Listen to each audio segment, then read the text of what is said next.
মধ্যপ্রাচ্যের সংঘাতের কারণে বৈশ্বিক অর্থনীতিতে অনিশ্চয়তা বাড়িয়ে দিয়েছে, যার ফলে আবারও স্বর্ণের গুরুত্ব সামনে এসেছে।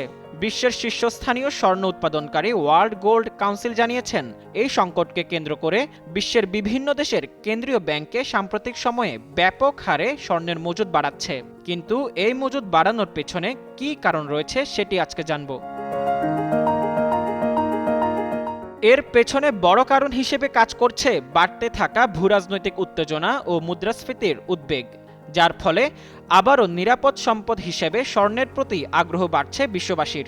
অর্থনীতি বিশ্লেষকরা বলছেন, চলতি বছরে প্রথমবারের মতো স্বর্ণের দাম প্রতি ট্রয় আউন্স $5,000 ছাড়িয়েছে, যা গত 1.5 বছরের তুলনায় এর দাম প্রায় দ্বিগুণ হয়েছে। এর প্রধান কারণ হল ভারত, চীন, ব্রাজিল ও দক্ষিণ পূর্ব এশিয়ার মতো দ্রুত উন্নয়নশীল দেশগুলোর মানুষ এখন আগের চেয়ে বেশি পণ্য কিনছে ও ব্যবহার করছে। ওয়ার্ল্ড গোল্ড কাউন্সিলের তথ্য অনুযায়ী সাম্প্রতিক সংঘাতের পর চীন, পোল্যান্ড, চেক প্রজাতন্ত্র ও উজবেকিস্তান তাদের স্বর্ণের রিজার্ভ বাড়িয়েছে। পোল্যান্ডের কেন্দ্রীয় ব্যাংকের এক ঊর্ধ্বতন কর্মকর্তা জানিয়েছে, বৈশ্বিক অস্থিতিশীলতা এখন অর্থনীতির প্রধান বৈশিষ্ট্য হয়ে উঠেছে। তাই বৈশ্বিক রিজার্ভে বৈচিত্র্য আনা এবং কৌশলগত সম্পদ হিসেবে স্বর্ণের গুরুত্ব বাড়ানো জরুরি। লেস অয়েল অ্যাবজর্ব করে আপনার পরিবারকে রাখে হেলদি। ফুড গ্রেড ম্যাটেরিয়ালে তৈরি যমুনা কুকওয়্যার। এদিকে অর্থনীতি বিশ্লেষকরা বলছেন, এই স্বর্ণ মজুত করার প্রবণতা 2022 সালে ইউক্রেনে রাশিয়ার আগ্রাসনের পর আরও জোরালো হয়ে ওঠে।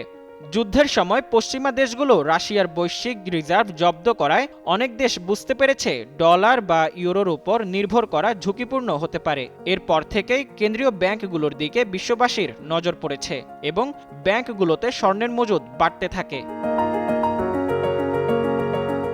ওয়ার্ল্ড গোল্ড কাউন্সিলের মতে, সাম্প্রতিক সংঘাতগুলো বিশ্ববাসীকে দেখিয়েছে অর্থনৈতিক চাপ মোকাবেলায় স্বর্ণ কতটা গুরুত্বপূর্ণ ভূমিকা রাখতে পারে।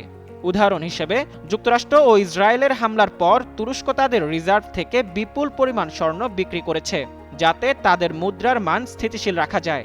কারণ দুর্বল মুদ্রা আমদানি খরচ বাড়িয়ে মুদ্রাস্ফীতি আরও বাড়ায়।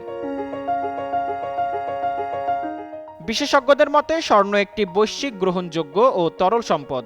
তাই অনেক দেশই এখন তাদের অর্থনৈতিক শক্তি ও স্থিতিশীলতা বাড়ানোর জন্য স্বর্ণের মজুদ বাড়াতে আগ্রহী।